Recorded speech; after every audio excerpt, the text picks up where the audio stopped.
Hello दोस्तों, मैं हूं प्रेम। आप देख रहे हैं मेरे यूट्यूब चैनल में आप सभी का स्वागत है। जैसे कि आपको पता है, मैं घर से रिलेटेड बहुत सारी जानकारी आपको देता रहता हूं। आज मैं फिर से हाजिर हूं एक नई जानकारी लेकर के।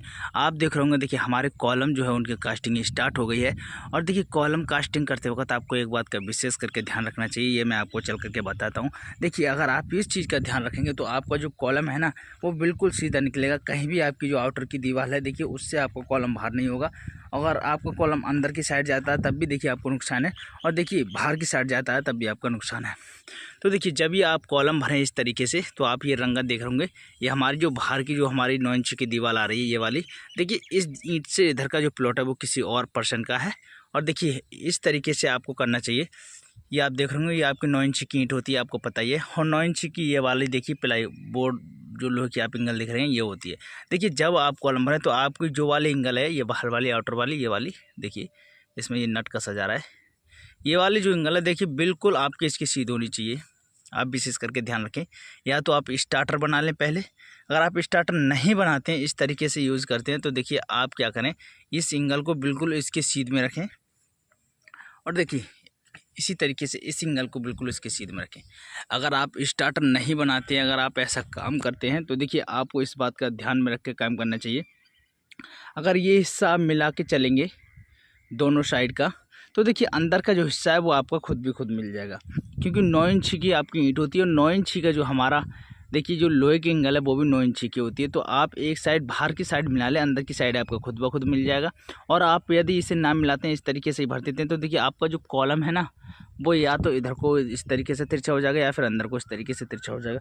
फिर आने वाले समय में देखिए आपकी जो दीवार उठ के जब ऊपर को जाएंगी, तब आपकी जो कॉलम टेढ़ा हो गया है, देखिए अंदर को अगर हो गया तो देखिए वो अंदर को दिखाई देगा, तो दूसरी साइड से बाहर को दिखाई देगा। तो इस तरीके से आपको जो नुकसान है वो ज़्यादा होगा। फिर आपको देखिए आने जाने वाले कहेंगे आपने क्या किया है, आपने कैसा काम कराया है। तो देखिए आपको फिर शर्मिंदगी महसूस होगी। एज अ ठेकेदार या एज अ मिस्त्री आप काम कर रहे हैं, तो किसी न किसी बहाने से आप उनको समझाने की कोशिश करेंगे कि फर्मा टेढ़ा हो गया है, या फिर देखिए मिस्त्री ने सॉल्व करना भूल गए, या फिर देखिए ये बल्ली थोड़ी इस तरीके से हिल गई होगी, जैसे आप देख रहे होंगे ये कॉलम में बल्ली लग रही है।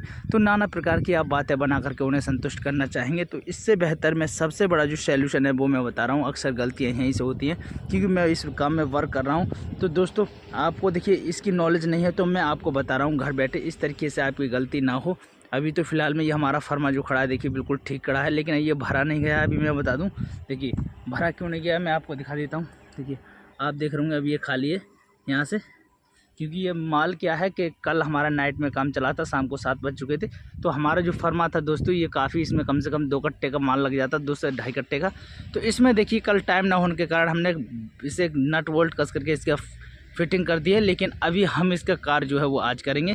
हमारे पीछे के जो कॉलम 2 हैं, देखिए आप देख रहे होंगे ये भर चुके हैं, ये वाला कॉलम, और इससे आगे वाला वो कॉलम आप देख रहे होंगे वहाँ पर भी, ये हमारे 2 कॉलम भर गए हैं। पीछे के साइड के हमने भर दिए थे। और बात की जाए इन कॉलमों की, तो देखिए ये कॉलम जो हमारे हैं, ये हमारे दोस्तों 9x9 के हैं। और ये वाला हमारा 9x18 का कॉलम है, जो आप सामने देख रहे होंगे, ये हमारा कॉलम बड़ा है। और देखिए जब बड़े कॉलम हो ना, तो आपको एक काम करना चाहिए। आप बड़े कॉलम में देखिए वाइब्रेटर लगाएं, और जो छोटा कॉलम है, देखिए छोटे कॉलम में दोस्तों वाइब्रेटर लगाएं, लेकिन इतना ना लगाएं, क्योंकि उसकी जो जो मटेरियल की जो क्षमता है वो कम है। अगर आप ज़्यादा लगाएंगे तो उसका जो सीमेंट का पानी है वो सारा निकल के बाहर आ जाएगा।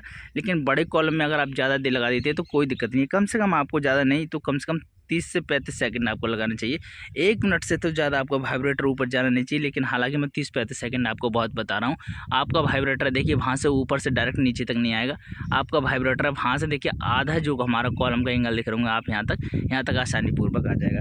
तो दोस्तों देखिए वाइब्रेटर के साथ साथ आपको एक बात का और विशेष करके ध्यान रखना है। अगर आप वाइब्रेटर लगाना ही चाह रहे हैं तो माल को उतना पतला ना कराएं। माल को आप नॉर्मल में रखें, ना तो पतला हो ना तो आपका टाइट हो, ताकि आपका जो माल है वो वाइब्रेटर लगने के बाद नीचे को ना निकल जाए। जैसे कि आपने जो एंगल के नीचे खुली जगह देखी है, देखिए अगर आप पतला माल डालेंगे तो एक तो यहाँ पहले से ही नहीं रुकेगा, दूसरा आप वाइब्रेटर लगा देंगे तो सारा सीमेंट निकल के बाहर आ जाएगा। और देखिए सीमेंट निकल करके बाहर आ जाएगा तो आपके कॉलम में जो है वो रोडी डस्टी रह जाएगी। तो फिर फ़ायदा क्या है आपको वाइब्रेटर लगाने का। तो इससे बढ़िया है कि अगर अब आप वाइब्रेटर लगा रहे हैं तो माल थोड़ा गोल रखें, ताकि आपका जो वाइब्रेटर ऊपर से लगे, देखिए थोड़ा सा पानी छोड़ेगा वो वाइब्रेटर के कंप्रेशन से, तो उसका जो है वो जो लेप है वो अच्छी तरीके से कॉलम के साथ बन जाए। और हमारा कॉलम अगर कल को खुलेगा तो बहुत ही अच्छी उसकी कास्टिंग निकले।